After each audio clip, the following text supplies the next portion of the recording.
नमस्ते भारत। अभी हम इस वीडियो में एडुटेरिया के एनसीईआरटी एमसीक्यू को डिटेल्ड एनालिसिस के साथ कवर कर रहे हैं। अभी हमने एनसीईआरटी हिस्ट्री से स्टार्ट किया है और यह एमसीक्यू क्लास 6 से लेकर के 12 तक के एनसीईआरटी को कवर करता है और हम हिस्ट्री सेक्शन को पढ़ रहे हैं। यह एमसीक्यू यदि आप पढ़कर जाते हैं तो आप कंबाइंड सिविल सर्विस परीक्षा बीपीएससी हो या फिर बीपीएससी टीचर की परीक्षा हो या कोई अदर पीसीएस की परीक्षा हो, आप वहाँ जो है आपको एग्जाम में वहाँ काफ़ी मदद मिलने वाला है। तो चलिए हम स्टार्ट करते हैं। हमने जो है क्वेश्चन नंबर 20 तक कवर कर लिया था। अभी हम क्वेश्चन नंबर 21 से पढ़ेंगे। क्वेश्चन नंबर 21 महाजनपद काल से पूछा हुआ है। हमारा क्वेश्चन क्या है कि महाजनपद काल के संबंध में निम्नलिखित कथनों पर विचार करें और असत्य कथन का चयन करना है। असत्य कथन का चयन करना है। पहला कथन क्या है कि हल के फाल अब लोहे के बनने लगे। हल के फाल जो थे महाजनपद काल में लोहे के बनने लगे। तो ये कथन सही है कि महाजनपद काल की ये विशेषता रही कि हल के फाल अब लोहे के बनने लगे, जिसके कारण जो है खेती करना ज़्यादा आसान हो गया, जो कि लकड़ी के फाल से अधिक आसान हो गया लोहे के फाल से खेती करना, और उपज भी जो है फसलों की उपज भी इससे बढ़ी। दूसरा कथन क्या है कि धान के पौधों का रोपण प्रारंभ हो गया। तो ये भी कथन सही है कि महाजनपद काल में जो है धान के पौधों का रोपण पद्धति से जो है फसल उपजाया जाने लगा। यानी कि पहले जहां धान की खेती खेतों में बीज छिड़क कर की जाती थी, अब पौधा तैयार करके, धान का पौधा तैयार करके पौधारोपण विधि से जो है धान की खेती की जाने लगी। और इस विधि से खेती करने से इस समय भी जो है धान का जो फसल था वो अधिक से अधिक जो है होने लगा। तो ये भी महाजनपद काल की विशेषता है। तो दोनों कथन क्या है, सही है। पूछ रहा था असत्य नहीं बल्कि असत्य कथन पूछ रहा था, तो दोनों कथन सत्य है। इस कारण हमारा आंसर डी हो जाएगा कि ना तो एक ना ही दो, चूंकि दोनों कथन क्या है, सही है। तो हम थोड़ा सा महाजनपद काल के बारे में पढ़ लेते हैं।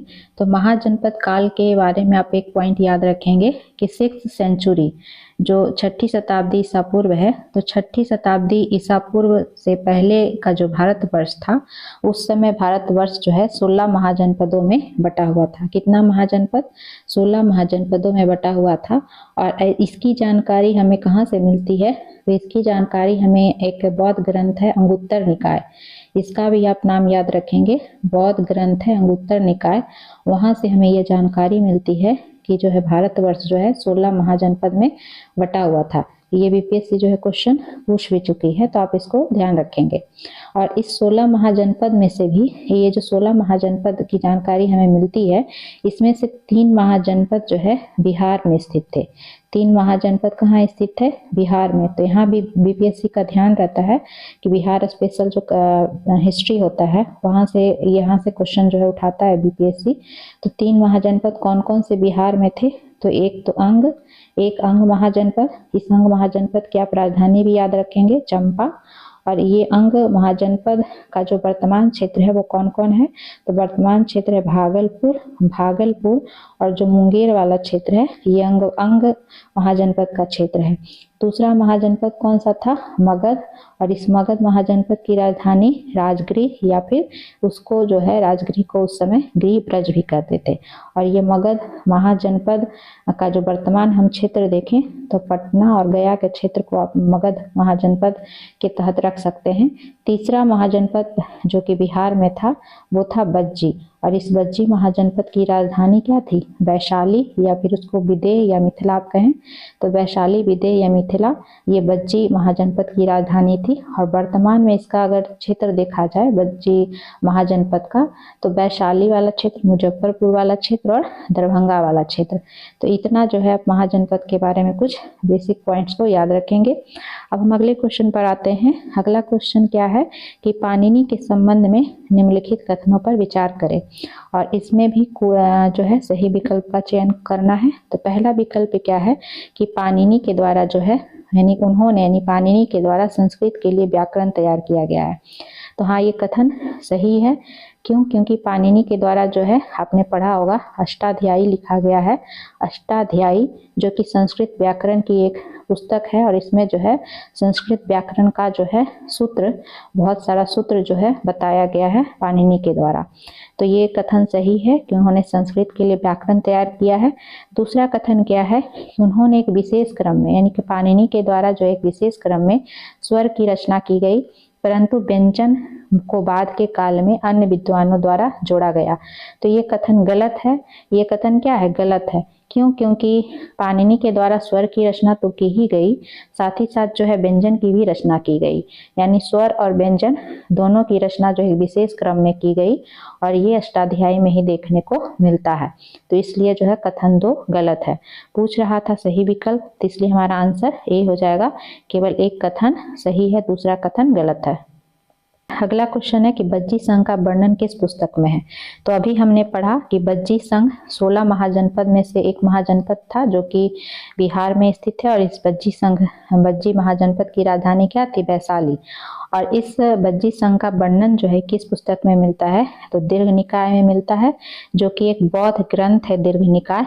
तो इसमें जो है बज्जी संघ का वर्णन मिलता है और इस दीर्घ निकाय में, ये जो बौद्ध ग्रंथ है दीर्घ निकाय, इसमें बुद्ध के द्वारा जो है कई व्याख्यान दिए गए हैं और इसी व्याख्यान के दौरान ये बात कही गई है कि बज्जी संघ जो था, उस संघ में कई शासक होते थे और जो ये शासक होते थे वही राजा कहलाते थे और राजा के द्वारा जो है बहुत सारे अनुष्ठानों को संपन्न किया जाता था। वाद विवाद के जरिए वो किसी निर्णय पर पहुंचते थे। साथ ही साथ शत्रु के आक्रमण से निपटने के लिए मिलकर चर्चा करते थे। लेकिन इस चर्चा में स्त्री, दास या कर्मकार जो है इस चर्चा या इस सभा में हिस्सा नहीं ले सकते थे। तो ये सब वर्णन जो है दीर्घ निकाय में किया गया है। अब हम अगले क्वेश्चन पर आते हैं। अगला क्वेश्चन क्या है कि पुरी जो कि उड़ीसा में है, में जगन्नाथ जी का मंदिर किस वंश के शासक ने बनाया? तो पुरी जगन्नाथ जी का मंदिर जो है पुरी में, तो वो गंग वंश के शासकों के द्वारा जो है बनाया गया है और वो भी जो है आप टाइम पीरियड बस याद रखेंगे कि 12वीं शताब्दी में जो है बनाया गया है गंग वंश के शासकों के द्वारा जगन्नाथ जी का मंदिर। तो उसमें 2 शासक का नाम आता है, बस आप उनका नाम याद रखेंगे कि एक है अनंत वर्मन। इस अनंत वर्मन के द्वारा जो है जगन्नाथ मंदिर बनाने का निश्चय किया गया। वहीं जो है 1230 तक आते आते गंग वंश का एक और शासक अनंग भीम जो है तृतीय के द्वारा जो है एक काम एक तरह से पूरा किया गया।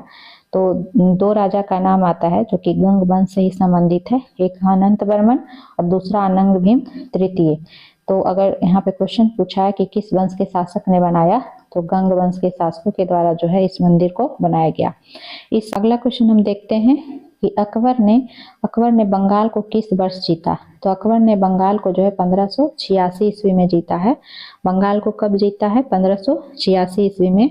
और बंगाल को जीत करके मुगल प्रशासन का जो है एक सूबा बना दिया गया बंगाल को। तो हुआ यूं कि 8वीं शताब्दी में जो है पाल शासक के तहत, जो पाल प्रतिहार राष्ट्रकूट वगैरह आपने पढ़ा होगा, तो पाल शासक के तहत जो है कि एक क्षेत्रीय राज्य के रूप में बंगाल उभरा। कब? 8वीं शताब्दी में जो है पाल शासक के अंतर्गत बंगाल एक क्षेत्रीय राज्य के रूप में उभरा। लेकिन 14वीं से लेकर 16वीं शताब्दी के बीच, 14वीं से लेकर के 16वीं शताब्दी के बीच जो है इस बंगाल पर एक तरह से दिल्ली के सुल्तानों का शासन रहा। लेकिन हालांकि ये दिल्ली से भी स्वतंत्र रहे और 1586 तक आते आते जो है अकबर ने इस बंगाल को जीत लिया और बंगाल को जो है मुगल प्रशासन का एक सूबा बना दिया गया।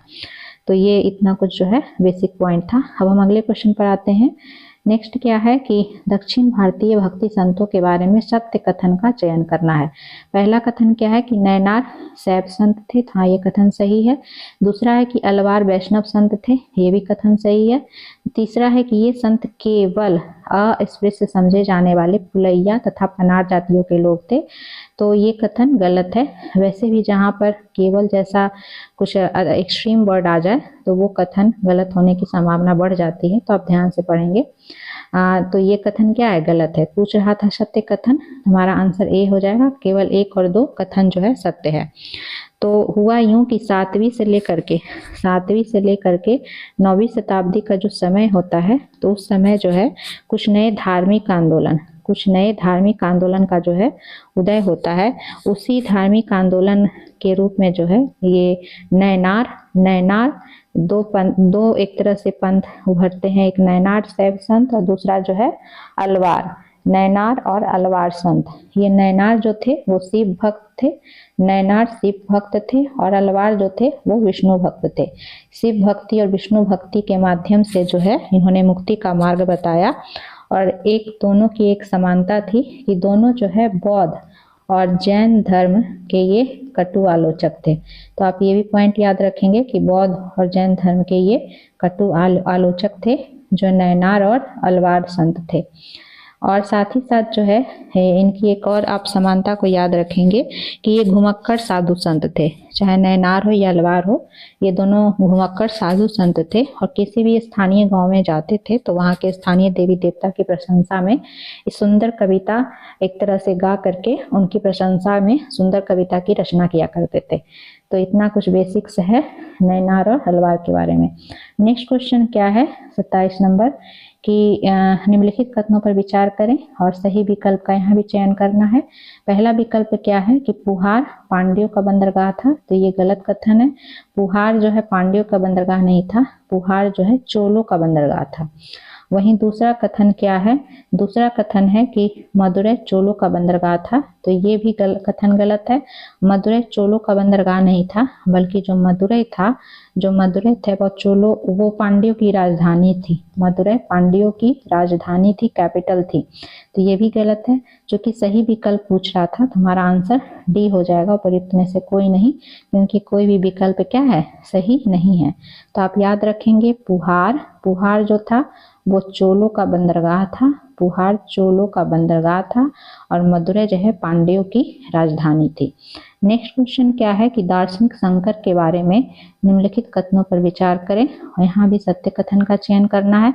पहला कथन क्या है, पहला कथन है कि शंकर का जन्म 8वीं शताब्दी में तमिलनाडु में हुआ था।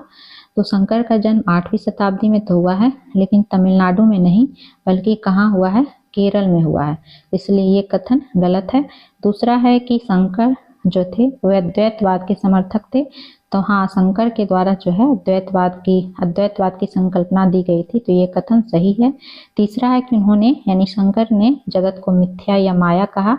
तो अद्वैतवाद की जो इन्होंने संकल्पना दी, उस संकल्पना के तहत जो है इन्होंने जगत या संसार को मिथ्या या माया कहा, तो ये भी कथन सही है। चौथा है कि मोक्ष प्राप्ति के लिए ज्ञान के मार्ग को अपनाने का उपदेश दिया, तो ये भी जो है कथन सही है। तो कथन 2, 3, 4 सही है, इसलिए हमारा आंसर बी हो जाएगा, केवल 2, 3 और 4। तो दार्शनिक शंकर के बारे में हम थोड़ा सा जान लेते हैं कि दार्शनिक शंकर वैसे भी यहाँ दिया हुआ ही था। उनका जन्म 8वीं शताब्दी में केरल में हुआ था, तमिलनाडु की जगह केरल हो जाएगा। और इन्होंने जो है अद्वैतवाद की संकल्पना दी, और अद्वैतवाद का अर्थ होता है कि दूसरा कोई है ही नहीं, यानी कि जो हम जीव अर्थात आत्मा और एक दूसरा परमात्मा, दूसरा क्या है, परमात्मा। तो जीव या आत्मा और परमात्मा, इन्होंने दोनों को जो है एक ही माना। इन्होंने कहा दूसरा कोई है ही नहीं, दोनों जो है एक ही है। यही संकल्पना जो है अद्वैतवाद है। और साथ ही साथ इन्होंने यह भी शिक्षा दी कि ब्रह्मा या परमात्मा जो एकमात्र परम सत्य है, वह कैसा है, निर्गुण और निराकार है। साथ ही साथ उन्होंने ये भी कहा कि हमारे चारों ओर का जो संसार है उसको मिथ्या और माया बताया, और कहा कि संसार को परित्याग करके और यहाँ से संन्यास ले करके ही जो ब्रह्मा है, जो परमात्मा है, उसकी सही प्रकृति को समझा जा सकता है। और इसे समझने के लिए और मोक्ष प्राप्त करने के लिए ज्ञान के मार्ग को अपनाने का उपदेश दिया। तो इतना कुछ जो है उनके द्वारा कहा गया। नेक्स्ट क्वेश्चन क्या है कि वीरशैव आंदोलन किस क्षेत्र में प्रारंभ हुआ, तो ये कर्नाटक में प्रारंभ हुआ है। और वीरशैव आंदोलन के कुछ प्रतिपादक या कुछ नेतृत्व करता है, उसमें एक नाम आता है बसवन्ना का, दूसरा है अलम्मा प्रभु का, और तीसरा है अक्क महादेवी का। तो इन तीनों का नाम आप याद रखेंगे। बसवन्ना, हलम्मा प्रभु और अक्क महादेवी जो है वीर शैव आंदोलन से जुड़े हुए हैं। और वीर शैव आंदोलन का समय देखिए तो ये 12वीं शताब्दी के आसपास जो है कर्नाटक में प्रारंभ होता है। और वीर शैव आंदोलन की एक विशेषता थी कि ये समानता के पक्षधर थे। ये समानता के पक्षधर थे, चाहे जातिवाद की बात हो, चाहे जातिवाद की बात हो या महिलाओं की स्थिति की बात हो, तो ये समानता के पक्षधर थे। और साथ ही साथ जो है ये ब्राह्मणवादी विचारधारा के विरोधी थे और सभी प्रकार के कर्मकांड और मूर्ति पूजा के भी ये जो है वीर शैव आंदोलन वाले सभी इसके विरोधी थे। नेक्स्ट क्वेश्चन क्या है? नेक्स्ट क्वेश्चन है कि महात्मा गांधी का प्रिय भजन वैष्णव जन तो तेने कहिए पीर पराई जान रे किसने लिखा है? तो महात्मा गांधी ने भले इस भजन को जो है लोकप्रिय बनाया, लेकिन ये भजन लिखा गया है नरसिंह मेहता के द्वारा। डी आंसर हो जाएगा। और नरसिंह मेहता जो है दक्षिण के एक तरह से संत कवि के रूप में जाने जाते हैं और अपने मानवतावादी विचार के लिए जाने जाते हैं। नरसिंह मेहता जो है मानवतावादी विचार के लिए जाने जाते हैं और इनका मानवतावादी विचार के तहत ये कहना था कि किसी भी प्रकार के संन्यास को इन्होंने जो है ठुकरा दिया। और इनका कहना था कि कोई भी व्यक्ति रोजी रोटी कमाते हुए परिवार के साथ रह करके और जो भी जरूरतमंद व्यक्ति है उसकी सेवा करते हुए मुक्ति का मार्ग जो है को पाया जा सकता है। तो मानवतावादी विचार के प्रतिपादक या मानवतावादी विचार से इनका संबंध हम कह सकते हैं नरसिंह मेहता का था। और उन्हीं का लिखा हुआ ये भजन है जिसको लोकप्रिय बनाने का काम जो है महात्मा गांधी के द्वारा किया गया। जिस तरह से हमने जो है 10 क्वेश्चन को भी पढ़ा, अगर हमारा ये प्रयास पसंद आए तो आप हमें जो है अधिक से अधिक मोटिवेट करने के लिए आप हमारे यूट्यूब चैनल को अधिक से अधिक लाइक करें, शेयर करें और साथ ही साथ इस चैनल को सब्सक्राइब भी करें। फिर मिलते हैं। धन्यवाद।